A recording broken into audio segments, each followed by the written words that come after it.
August 9th, 1969, 3:47 in the morning. Dean Martin was asleep in his Beverly Hills home when the phone rang. He reached for it in the darkness, expecting a wrong number, a drunk friend, anything but what came next. It was Frank Sinatra, and Frank was crying. Dean had never heard Frank cry before, not once in 20 years of friendship. Frank's voice came through the receiver, broken and strange. "Dean, are you sitting down?" "What's wrong, Frank?" "It's Sharon. Sharon Tate. She's dead, Dean. Someone killed her last night, murdered her in her house. Her and 4 other people. There was blood everywhere. She was pregnant, Dean. 8 months pregnant, and they killed her anyway." Dean felt the room tilt sideways. He gripped the nightstand to steady himself. His mind couldn't process the words. Sharon. Sweet, funny, talented Sharon. The girl who had made him laugh on set just 6 months ago. The girl he had told she was going to be a star. Dead. Not just dead. Murdered. The word hung in the air like poison. Dean's hand was shaking so badly he almost dropped the phone. How? Who? They don't know yet. The police are everywhere. It's all over the news. Dean, it's bad. It's really bad. Dean hung up and turned on the television. Every channel showed the same images. Police tape, flashing lights, a house on Cielo Drive surrounded by officers. And then the details started coming. 5 people dead. Sharon Tate, Jay Sebring, Abigail Folger, Wojciech Frykowski, Stephen Parent. The word pig written on the front door in blood. No suspects, no motive, just carnage. Dean sat on the edge of his bed staring at the screen, and something inside him broke. Something that would never be fixed. But to understand why this phone call would destroy Dean Martin, why it would end his career as Matt Helm, why it would haunt him until his dying breath, you need to go back 6 months to a soundstage at Columbia Pictures, where a 26-year-old actress was rehearsing a fight scene and had no idea she only had 176 days left to live. February 14th, 1969, Columbia Pictures Studio, Lot 5. Dean Martin stood behind the camera watching Sharon Tate rehearse a martial arts sequence with Nancy Kwan. Bruce Lee, the film's fight coordinator, was demonstrating a sidekick for the 3rd time. Sharon kept losing her balance, kept apologizing, kept giggling at her own mistakes. The crew loved her for it. There was no ego, no diva behavior, just a young woman trying her best and laughing when she failed. Dean watched her and smiled.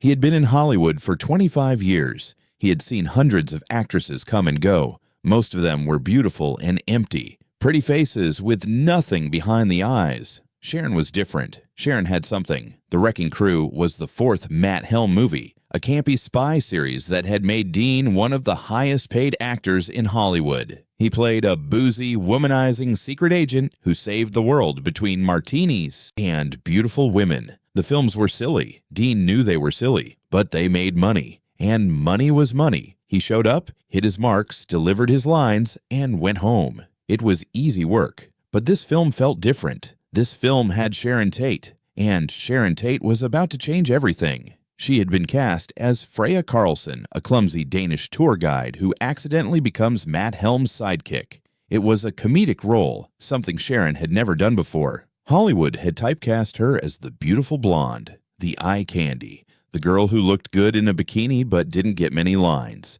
Sharon hated it. She wanted to prove she could act. She wanted to make people laugh. And on the set of The Wrecking Crew, she was doing exactly that. Dean noticed it on the 3rd day of filming. Sharon was doing a scene where her character falls into a swimming pool, fully clothed. Most actresses would have done it once, complained about the cold water, demanded a break. Sharon did it 7 times, each take funnier than the last. By the final take, the entire crew was applauding. The cameramen, the grips, the lighting guys, everyone. Dean walked over to the director and said something he rarely said about anyone. "That girl is going to be a star." Between setups, Dean and Sharon would sit in their director's chairs and talk. She was shy off camera, nothing like the confident performer she became when the lights went on. She told Dean about her childhood in Texas, about her father in the Army, about moving from base to base, never feeling like she belonged anywhere. Dean understood that feeling.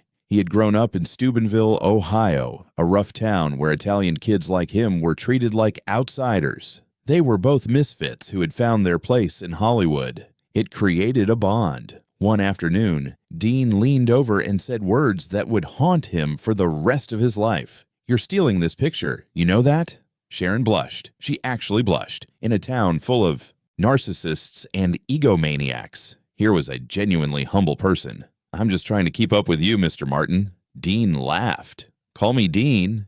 And you're not keeping up. You're leading. This is your movie now." Sharon looked at him with doubt in her eyes.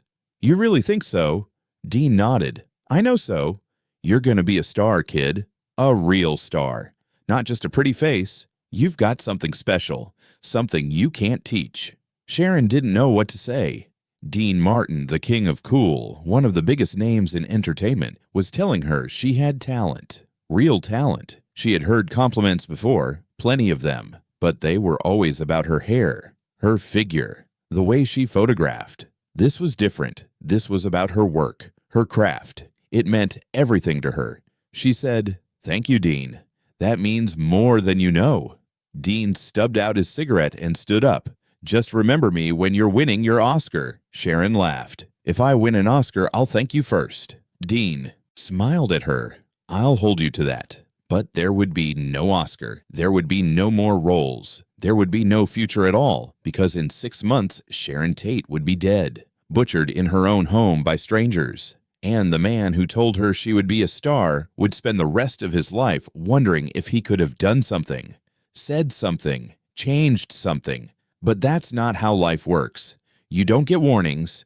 You don't get second chances. You just live your days until suddenly someone you love is gone and you're standing at their funeral trying to make sense of something that will never make sense. The production wrapped in late February. Dean said goodbye to Sharon on the last day of filming. She hugged him, thanked him for believing in her, told him she hoped they would work together again. Dean said, "Anytime, kid. You call me. We'll do another one." Sharon smiled and walked off the lot. Dean watched her go. He didn't know it was the last time he would ever see her alive. If he had known, he would have said more, done more, held on longer, but he didn't know. So he went to his dressing room, changed his clothes, and flew to Vegas for a show that weekend. Life moved on. Until it didn't. The Wrecking Crew was released in February 1969. Critics called it tired and formulaic, but audiences loved it. The film made money. Columbia Pictures was happy. They announced a 5th Matt Helm movie called The Ravagers. Dean signed on without hesitation. It was easy money. Another year of martinis and beautiful women and silly adventures. Everything was going according to plan. And then August came, and August changed everything. The details emerged slowly in the days after Sharon's murder. She had been at home with friends. Jay Sebring, her former boyfriend, now a close friend. Abigail Folger, the coffee heiress. Wojciech Frykowski, Abigail's boyfriend. Stephen Parent, an 18-year-old kid who had been visiting the caretaker and was simply in the wrong place. At the wrong time. They were having a quiet evening, talking, laughing, making plans for the future. Sharon was 8 months pregnant. Her husband, director Roman Polanski, was in London working on a film. She was going to join him in a few weeks. The baby was due in 2 weeks. She had already picked out names. And then, just after midnight, strangers climbed over the fence. Charles Watson, Susan Atkins, Patricia Krenwinkel. They were members of something called the Manson family, a cult of lost souls who followed a failed musician named Charles Manson. Manson had convinced them that a race war was coming, that the Beatles were sending him messages through their music, that killing rich white people would trigger the apocalypse. It made no sense. It was the ranting of a madman. But these young people believed him, and they did exactly what he told them to do. They killed Stephen Parent first, shot him 4 times in his car as he tried to leave the property. Then they entered the house.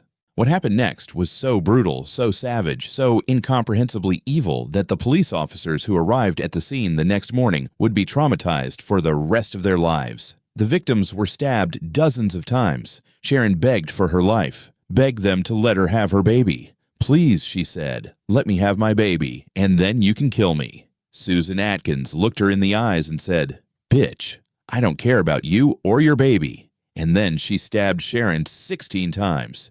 Dean couldn't stop thinking about those words, couldn't stop imagining Sharon's final moments, the terror, the pain, the desperate plea for her child's life. He had nightmares about it, woke up in cold sweats, saw her face every time he closed his eyes, that smile, that laugh, the way she giggled when she lost her balance during the fight scenes, all of it gone, erased, destroyed by people who didn't even know her name, who killed her because a lunatic told them to, who murdered a pregnant woman for no reason at all. The funeral was held on August 13th at Holy Cross Cemetery in Culver City. Dean wore dark sunglasses and stood in the back, trying not to be recognized. He didn't want to be seen, didn't want to talk to anyone. He just wanted to say goodbye. The casket was closed. Of course it was closed. After what they had done to her, there was no other choice. Roman Polanski stood at the front, destroyed, hollow, a man who had lost everything. Sharon's parents were there, their faces blank with shock. Her sister Deborah, only 16 years old, sobbed uncontrollably. A priest spoke about God's plan, about heaven, about peace. Dean didn't hear any of it. His mind was somewhere else, replaying that last conversation. You're gonna be a star, kid. He had believed it. And now it would never happen. After the funeral, Dean went home and locked himself in his den. He poured a drink, then another, then another. He sat in the dark for hours, staring at nothing, trying to understand. But there was nothing to understand.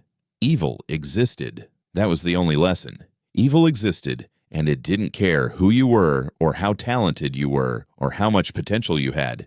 It just took, and took, and took, until there was nothing left. 1 week later, Columbia Pictures called. They wanted to confirm that Dean was still on board for The Ravagers. Production was scheduled to begin in 6 months. They had already started pre-production. Sets were being built. Writers were finishing the script.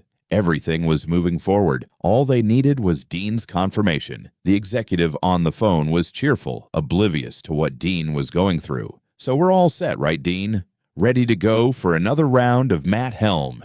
Dean was silent for a long moment. When he spoke, his voice was flat. No. The executive laughed nervously. No what? No, I'm not doing it. I'm done with Matt Helm. The line went silent. Then the executive's voice changed. Became harder. Dean, we have a contract. You signed a deal. We've invested millions in this franchise. You can't just walk away. Dean's grip tightened on the phone. Watch me. But Dean, be reasonable. We can talk about money. We can talk about script changes. Whatever you want, just name it. Dean stood up from his chair. His voice was quiet but absolute. You want to know what I want? I want Sharon Tate to be alive. Can you give me that? Can your contract give me that? The executive stammered something about understanding his grief, about giving him time, about postponing production if needed. Dean cut him off. I'm done. Find someone else to put on the tuxedo and smile at the camera. I can't do it anymore. I won't do it anymore. Then he hung up. Columbia was furious. They threatened lawsuits. They reminded Dean that he was under contract. They froze his profit participation from Murderers Row, claiming accounting irregularities. Dean knew it was retaliation. He didn't care. Let them freeze everything. Let them sue. Money meant nothing to him anymore. He had made more money than he could ever spend. What good was any of it when someone like Sharon could be murdered in her own home? What good was fame when the world was so cruel? Frank Sinatra called the next day. He had heard about Dean walking away from the franchise. Dean, are you sure about this? You're giving up millions of dollars. Dean's voice was tired. I'm sure, Frank. But why? What's the point? Dean was quiet for a moment. Then he said something Frank would never forget. Because I can't pretend anymore. I can't put on that tuxedo and smile and act like the world is fun and safe and full of adventure. Not after Sharon. Not after seeing what really happens to good people. She was 26 years old, Frank. She was going to have a baby. She had her whole life ahead of her. And they butchered her like an animal. For nothing. For absolutely nothing. Frank didn't have an answer for that. There was no answer, so he just said, I understand, Dean. And he meant it. The Manson family was arrested in October 1969. The trial began in 1970 and lasted almost a year. Dean watched every minute of it on television. He watched Susan Atkins testify, bragging about killing Sharon, claiming she had tasted Sharon's blood. He watched Charles Manson carve an X into his forehead and rant about being the devil. He watched the defense attorneys try to portray these killers as victims, as lost children who had been brainwashed. Dean didn't buy any of it. They had made choices. They had walked into that house with knives. They had ignored Sharon's pleas. They had murdered her baby. They were monsters. And monsters don't deserve sympathy. In 1971, Manson and his followers were convicted and sentenced to death. Later, California abolished the death penalty, and their sentences were commuted to life in prison. Dean was disgusted. They should have been executed. They should have felt the same terror Sharon felt in her final moments. But the law didn't work that way. The law was supposed to be civilized. Dean understood the logic. He just didn't agree with it. The Wrecking Crew became Sharon Tate's legacy. It was the last film released during her lifetime. The last time audiences would see her alive and laughing and full of potential. Critics who had dismissed her before suddenly praised her performance. They called her a revelation, a comedic talent, a star in the making. One reviewer wrote that Sharon Tate was the best thing in the movie. That if this was what she could do with a silly spy film, imagine what she could have done with real material. Dean read every review, saved every article. He wanted Sharon to be remembered as more than a victim, more than a tragedy. He wanted people to know she had been talented, that she had worked hard, that she had been on the verge of something great. Dean's career continued, but something had changed. The easy charm was still there when he needed it. The smooth delivery, the cool exterior, but people who knew him noticed a heaviness, a sadness that hadn't been there before. He had always been private, guarded, reluctant to show emotion. After Sharon, he became even more withdrawn. He would smile for the cameras, tell jokes on stage, play the role everyone expected. Then he would go home and sit alone in the dark, drinking, thinking about everyone he had lost. His son, Dean Paul Martin, asked him once why he had quit the Matt Helm series. It had been successful. It had made him rich. Why walk away? Dean thought about the question for a long time. Then he said, "Because I couldn't lie anymore. The world isn't fun and silly and safe. The world is cruel." After Sharon, I knew that, and I couldn't pretend otherwise. Not for any amount of money, not for any role. Some things you can't unsee, some losses you can't forget. Dean Paul didn't push further. He understood. His father had seen something that had broken him, and broken things don't always get fixed. In 1987, Dean Paul Martin died in a plane crash. His F-4 Phantom jet went down during a National Guard training exercise. His body was never recovered. Dean was devastated. First Sharon, now his son. The two losses compounded each other, dragging him into a grief so deep he would never climb out of it. He stopped performing, stopped going out, stopped pretending to be okay. Frank Sinatra tried to help. In 1988, he organized a reunion tour with Dean and Sammy Davis Jr. Dean reluctantly agreed, but his heart wasn't in it. He lasted 5 shows before dropping out, claiming health problems. The truth was simpler and sadder. He couldn't smile anymore, couldn't sing about love and happiness when his heart was full of nothing but loss. He went home to Los Angeles and never performed again. Dean Martin died on Christmas morning, 1995. He was 78 years old. The official cause was respiratory failure, but those who knew him said he died of a broken heart. He had been dying for years, slowly, quietly, from accumulated grief. His daughter Dina said later that her father never recovered from losing his son, but she also said he never recovered from Sharon Tate either. That her murder in 1969 had changed him in ways most people never saw, that it had stolen his belief that the world was good. In 2019, Quentin Tarantino released Once Upon a Time in Hollywood, a film that reimagined the Manson murders. In Tarantino's version, Sharon Tate lives. The killers are stopped. Justice is served. It was a fantasy, a wish fulfillment, a way of giving Sharon the happy ending she never got in real life. The film featured footage from the Wrecking Crew, showing Sharon laughing, dancing, full of life. Margot Robbie played her with warmth and humanity, reminding audiences that she had been a real person with dreams and hopes and a future. The film was Tarantino's love letter to Sharon Tate, and in many ways, it was also Dean Martin's dream. The dream that maybe, somehow, in some other timeline, Sharon had survived, had starred in more movies, had won that Oscar, had become the star Dean always knew she could be.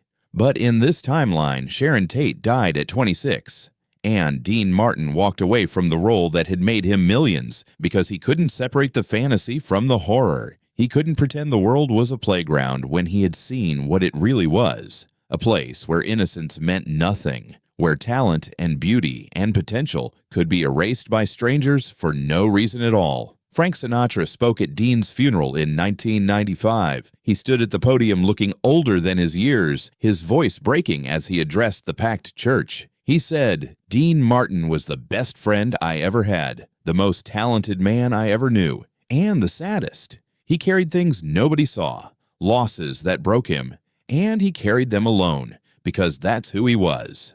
Frank paused, collecting himself. Then he said something that captured everything about Dean Martin's life. He never stopped missing the people he lost. Not his son, not Sharon, not any of them. He kept their pictures in his house until the day he died. He talked to them when he was alone. He never let go.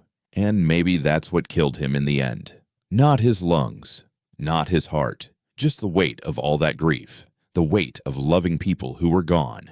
The final scene of The Wrecking Crew shows Dean Martin and Sharon Tate driving off into the sunset, laughing, victorious, ready for their next adventure. The credits promised that Matt Helm would return in The Ravagers, but he never did, because Dean Martin couldn't bring himself to play that role anymore, couldn't put on the tuxedo and smile at the camera and pretend everything was okay when he knew it wasn't. The Wrecking Crew was supposed to be just another movie, another paycheck, another 2 hours of escapism. Instead, it became a memorial. The last time anyone saw Sharon Tate alive on screen. The last time Dean Martin played Matt Helm. The end of an era. The end of innocence. Dean Martin lived another 26 years after Sharon's murder, but in many ways, he never left that soundstage where he watched her rehearse, never stopped hearing her laugh, never stopped wondering what she could have become. He kept a photograph of the two of them from the set in his office until the day he died. Sharon laughing, Dean with his arm around her shoulder, two people frozen in a moment before the world fell apart. If you had told Dean Martin in February 1969 that the smiling young woman beside him would be dead in 6 months, he wouldn't have believed you. If you had told him that her murder would end his career as a spy, destroy his faith in humanity, and haunt him for the rest of his life, he would have laughed and poured himself another drink. But that's exactly what happened, because sometimes the cruelest truths are the ones we never see coming. Sharon Tate died on August 9th, 1969. She was 26 years old. She was 8 months pregnant. She begged for her baby's life and was ignored. She was stabbed 16 times by people who didn't know her name. And somewhere in Beverly Hills, Dean Martin got a phone call that shattered everything he believed about the world. He never played Matt Helm again. He never fully recovered. He spent his remaining years carrying a grief that most people couldn't see and wouldn't understand. And when he finally died on Christmas morning, maybe part of him was relieved. Relieved to be done with the memories, done with the nightmares, done with a world that had taken too much from him.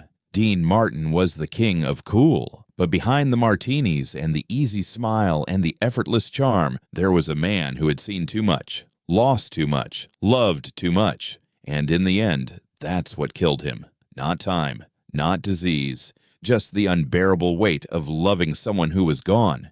Sharon Tate never got her Oscar, but she got something else. She got Dean Martin believing in her, telling her she was special, treating her like a real actress instead of just a pretty face. And for whatever it's worth, she got a man who defended her memory for the rest of his life, who quit a franchise worth millions because he couldn't pretend she hadn't existed, who kept her picture on his wall until the day he died. That's love, real love, the kind that doesn't fade when someone dies, the kind that changes you forever, the kind that Dean Martin carried until his last breath. February 14th, 1969. Dean Martin told Sharon Tate she was going to be a star. August 9th, 1969. Sharon Tate was murdered. December 25th, 1995. Dean Martin died with her picture still on his wall. Some goodbyes never end. Some losses never heal. Some people stay with you forever, whether you want them to or not. That's the real story of Dean Martin and Sharon Tate. Not a story about movies or money or fame. A story about love, about loss, about the moment when a phone rings at 3 in the morning and everything you believed, about the world shatters into a million pieces. Dean Martin answered that phone, and he was never the same again.